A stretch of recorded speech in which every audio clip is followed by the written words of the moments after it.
Orain ikusiko dugu zelan saikatu gure mezuak hobeto antolatzeko sarreraontzia.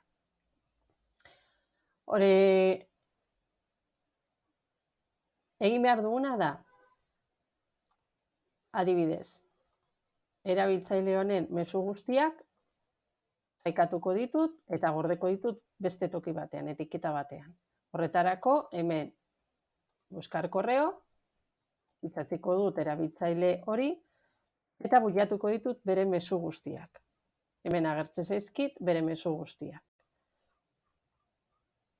Hori egina dagoenean, klik egingo dut, eta hemen etiketetan jarriko dut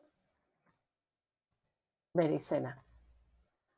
Sortuko dut etiketa, eta orain, sarreraontzitik desagertzeko, egin behar dudana da artxibatu. Horrela, bueltatzen banaiz sarreraontzira, desagertu dira mezu guzti horiek, eta non topatuko ditut? Hemen, tik B03 Sestao. Hemen daude guztiak.